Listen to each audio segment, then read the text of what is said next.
Organiser la semaine de travail en 4 jours, garantir le droit à la formation ou à la déconnexion, imposer que les coursiers à vélo soient couverts par une assurance. Voici quelques-unes des décisions qui ont été prises la nuit dernière par le gouvernement fédéral. Alors on va commencer par un bon point, parce qu'on a souvent dit, moi le premier, que ce gouvernement d'Alexander De Croo était englué dans des querelles incessantes entre libéraux et socialistes, qu'il nous donnait souvent l'impression d'être paralysés ou de faire du surplace. Cette fois-ci, ce n'est pas vrai, la surprise est donc positive. Alors c'est vrai, le dossier aurait pu aboutir un petit peu plus tôt, il était d'ailleurs à l'ordre du jour du Conseil des ministres de vendredi dernier, mais c'est un point de détail vu l'ampleur de cette réforme.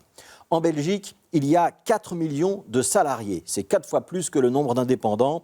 Et pour ces 4 millions de personnes, la dernière grande loi sur l'organisation du travail datait de 2013. L'essentiel de la réglementation remonte même à 1978. Bref, moderniser, ce n'était pas du luxe, même si en matière de droit du travail, la tradition belge veut que ce soit surtout les partenaires sociaux qui aient la main. Ce n'est que quand patrons et syndicats se mettent d'accord que les politiques peuvent réellement réformer.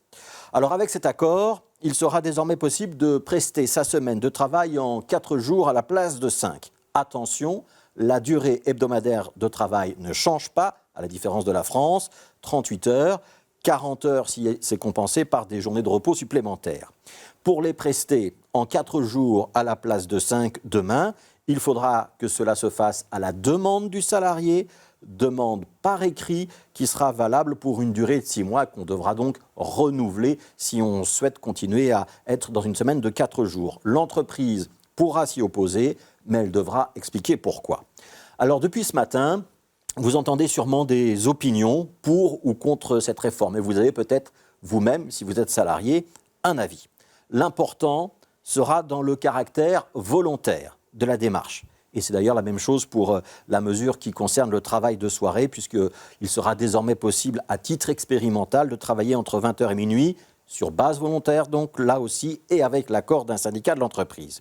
Cette notion de volontariat, donc de démarche volontaire de la part du salarié, elle est cruciale dans l'implémentation de ces 2 mesures, au moins. Si la notion est respectée, si le principe du volontariat est respecté, ce sera une avancée pour un certain nombre de salariés qui trouveront un rythme qui convient à leur style de vie.